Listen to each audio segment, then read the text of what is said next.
Un club privé révoque le statut de membre d'une famille autorisée et leur refuse désormais l'entrée sur leur propriété. Pour situer le contexte, je travaille dans un restaurant situé dans une station balnéaire qui sert également de club privé pour une clientèle composée principalement de personnes fortunées, souvent propriétaires ou dirigeants d'entreprises florissantes ou héritiers de grandes fortunes familiales. Cependant, malgré leur statut privilégié, ces individus sont respectueux et aimables envers le personnel et les clients. Ils se plaignent rarement, sauf lorsque leurs attentes de service de base ne sont pas satisfaites. Même le propriétaire, qui nous rend visite de temps en temps, ne demande rien d'extraordinaire s'il sait que cela n'est pas possible. Il convient de souligner que, bien que certains employés soient dotés de droits, leur comportement ne perdure pas longtemps. Ils peuvent bien sûr demander des choses à leur manager, mais celui-ci peut toujours leur dire non et s'en sortir sans dommage. En fait, notre station balnéaire accorde toujours la priorité au bien-être de son personnel plutôt qu'à l'argent, quels que soient les comportements des clients, qu'ils hurlent, pleurent, jettent leur argent ou leur statut en l'air ou agissent de manière désagréable. Comme l'a affirmé le représentant des ressources humaines lors de ma dernière formation annuelle, peu importe le statut ou l'argent de nos membres, ils n'ont pas le droit de maltraiter les autres ou de se comporter de manière supérieure. Nous n'acceptons aucune tolérance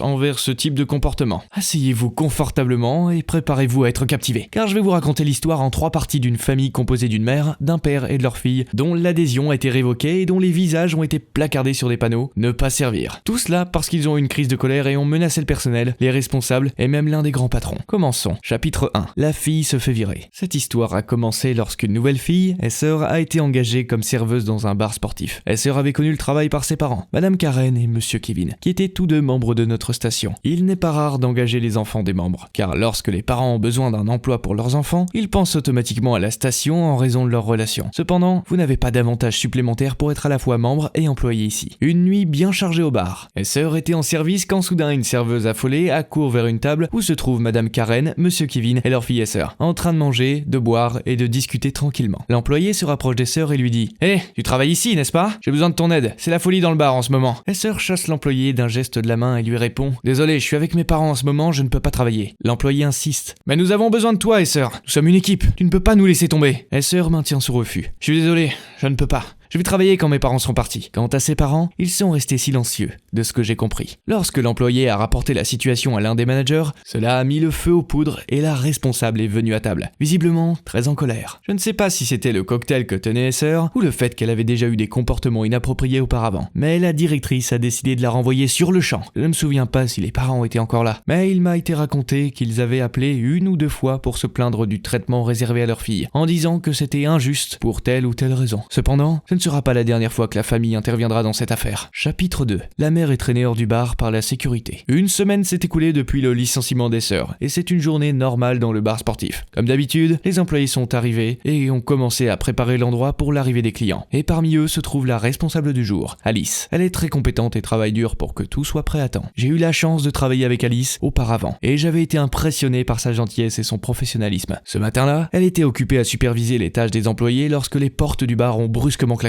Bien que l'arrivée précoce d'un client ne soit pas inhabituelle, celui-ci ne ressemblait en rien à un client ordinaire. Il s'agissait de la mère des sœurs, très en colère, qui, dès son entrée dans le bar, a commencé à hurler sur le personnel. Dès qu'elle est entrée dans le bar, elle a explosé de colère en hurlant sur le personnel. « Ma fille a attrapé le Covid et maintenant elle est malade. Je parie qu'elle l'a attrapée par l'un de vous, n'est-ce pas? Je ne peux pas croire que des monstres comme vous lui aient fait cela. Vous l'avez renvoyée et maintenant elle est malade? Vous ne savez pas qui je suis. » Pour mémoire, cela s'est produit au cours de l'année 2020, à une époque où le Covid-19 était toujours une préoccupation majeure. Les entreprises étaient tenues de respecter les règles de port de masque et les vaccins n'étaient encore pas disponibles pour le grand public. Le personnel a été interrompu dans ses activités, alors que l'entrée fracassante de la mère attirait l'attention de tous. Le bar sportif était une grande pièce ouverte, ce qui signifie que chaque geste et chaque mot était visible et audible à tous. Alice a rapidement essayé de calmer la mère des sœurs et de la convaincre de partir, étant donné que le bar n'était pas encore ouvert. Malheureusement, elle a continué à hurler et à attirer l'attention sur elle. Alice a dû adopter un ton plus sévère et menaçant, avertissant la mère qu'elle ferait appel à la sécurité si elle ne quittait pas les lieux immédiatement. Elle s'est alors soudainement rendue compte de quelque chose derrière Alice. L'un des employés était en train de filmer la scène avec son téléphone, comme il est au courant de nos jours. Elle est devenue furieuse et a dirigé sa colère vers l'employé, en se précipitant vers lui et en lui arrachant violemment son téléphone des mains, avant de se mettre à crier encore plus fort qu'auparavant. « Oh,